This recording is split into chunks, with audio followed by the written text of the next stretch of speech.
আসসালামু আলাইকুম। একটি মতামতধর্মী রিপোর্ট বা বিশ্লেষণ বলা যায়। চমৎকার, খুবই তথ্যভিত্তিক। শুভজিৎ বাগচি তিনি এটি লিখেছেন। তার শিরোনাম হচ্ছে ভারতে মুসলিম প্রতিনিধিত্ব তলানিতে, হিন্দুত্ববাদে ফিকে হচ্ছে বহুত্ববাদ। মোট কথা এখন যে রাজনৈতিক দলগুলো সেখানে মুসলমানদেরকে কোনো প্রতিনিধিত্ব হিসাবে আর সামনে আনছে না, দিনকে দিন এটা কমছে।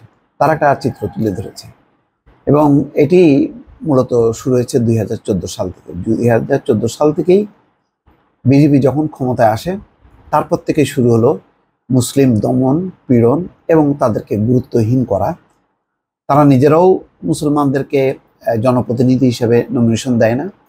তাদের প্রভাবে অন্য দলগুলো আস্তে আস্তে সাহস হারাচ্ছে।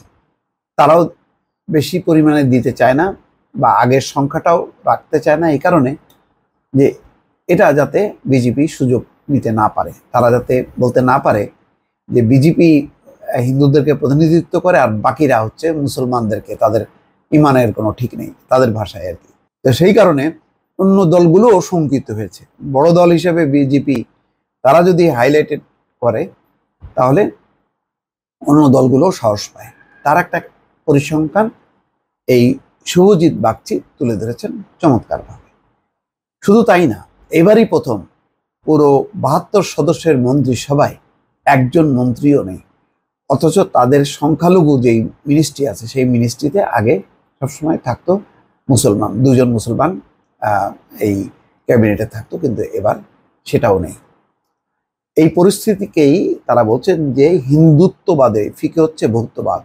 20 কোটির উপরে মুসলমান, সেই মুসলমানরা মানে জনপ্রতিনিধি হিসাবে নাই, তাদের কোনো বিকাশ নেই, অবরুদ্ধ, তলানিতে।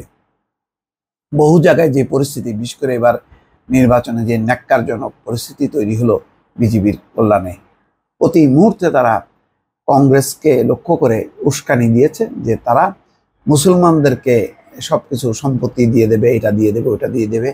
এক ধরনের ভীতির ছড়িয়েছে হিন্দুদের মধ্যে ভোট সংগ্রহের জন্য।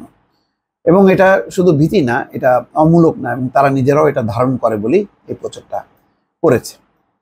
তো তার যদিও ভারতের জনগণ শেষ মুহূর্তে বুঝতে পেরেছে যে আসলে এই হিন্দুত্ববাদ হচ্ছে একটা খোলস, এটা মুখোশ। এই মুখোশে আসলে তারা ক্ষমতা চায়। আসল যে মানুষের দারিদ্র, অর্থনৈতিক সংকট, তারপরে একটা অসাম্প্রদায়িক একটা সমাজ গঠনের মধ্য দিয়ে সবাই মিলেমিশে ভারতকে গড়ে তোলা, সেই লক্ষ্য আসলে বিজেপির নেই।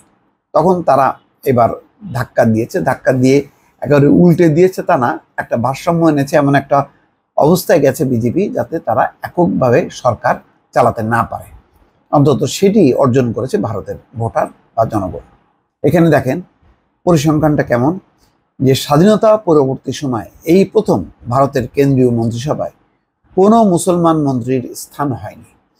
2014 সালে বিজেপি ক্ষমতায় আসার পর থেকেই লোকসভায় মুসলমান জনপ্রতিনিধির সংখ্যা কম ছিল। এরপরও 2014 ও 19 সালে সংখ্যালঘু বিষয়ক মন্ত্রণালয়টি পেয়েছিলেন 2 জন মুসলিম এমপি।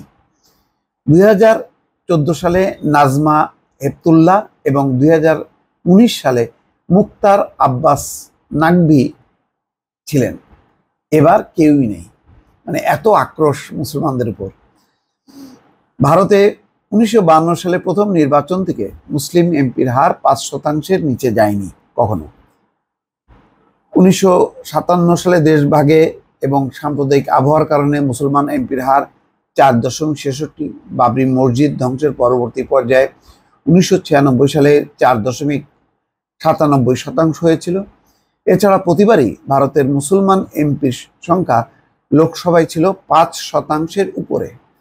এখানে লক্ষণীয়, কংগ্রেসের আমলেও লোকসভায় মুসলমান প্রতিনিধির হার সবসময় ঘোরাফেরা করেছে 5 থেকে 6.5%-এর মধ্যে। এমনকি ভারতের ধর্মনিরপেক্ষ কাঠামোর প্রধান প্রবক্তা জওহরলাল নেহেরু প্রধানমন্ত্রী থাকার সময়ও এটি ছিল 5 থেকে 6.5%-এর মধ্যে।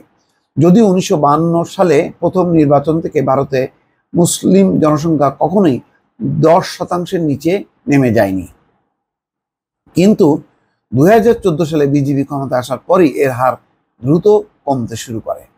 2014 সাল থেকে পরপর 3টি নির্বাচনে লোকসভায় মুসলিম এমপির হার 4.48, 52 থেকে 2014 সাল পর্যন্ত এই গড় ছিল 5.8%। অর্থাৎ বিজেপি ক্ষমতায় আসার পর লোকসভায় মুসলিম জনপ্রতিনিধিত্ব গড়ে 1.5% কমে গিয়েছিল। প্রার্থীর সংখ্যা কমিয়ে দিচ্ছে সব দলই। 2014 সাল থেকে আরো উদ্বেগজনক একটি ঘটনা ঘটেছে। বিজেপি বিরোধী সংখ্যাগরিষ্ঠ ও তথাকথিত ধর্মনিরপেক্ষ দলগুলো লোকসভায় মুসলিম প্রার্থীদের মনোনয়ন দেওয়া সাংঘাতিক হারে কমিয়ে দিয়েছে। 2014 সালে মোট 3,245 প্রার্থীর মধ্যে 320 জন ছিল, অর্থাৎ 9.9% মুসলমান ছিল বলে মেজরিটেরিয়ান স্টেট বইতে লিখেছিলেন ফরাসি অধ্যাপক ও রাজনৈতিক বিশ্লেষক ক্রিস্টোফ জেফ্রোলে। ভারতের নির্বাচনে প্রার্থী বিশ্লেষক সংস্থা অ্যাসোসিয়েশন ফর ডেমোক্রেটিক রিফর্মস জানিয়েছে 2024 সালে অন্তত 8,337 জন মানে এরকম ছিল প্রার্থী নির্বাচনে প্রতিদ্বন্দ্বিতা করেছেন, যার মধ্যে মুসলমান প্রার্থীর সংখ্যা মাত্র 78 জন, অর্থাৎ 0.97%। মানে ভারতে গত 10 বছরে মুসলিম প্রার্থীর হার 9.9 থেকে কমে 0.93% হয়ে গিয়েছে। দর্শক, এই পরিসংখ্যান প্রমাণ করে ভারতের এবার যদিও বিজেপি ধাক্কা খাবার পরেও কিন্তু মুসলমানদের প্রতিনিধিত্ব লোকসভায় বা মন্ত্রিসভায় কোনো জায়গায় একেবারেই সুবিধাজনক না, বরং তলানিতে আছে। এখন ভবিষ্যতে ভারতের রাজনৈতিক দলগুলো যদি এইভাবেই চলতে থাকে তাহলে যে বহুত্ববাদ নিয়ে ভারতের যাত্রা, ভারতের সংবিধান, সেটা যে নিচের দিকে নেমে যাবে বা ধ্বংসের উপক্রম হবে এটা বলাই বাহুল্য। ভালো থাকবেন। আল্লাহ হাফেজ।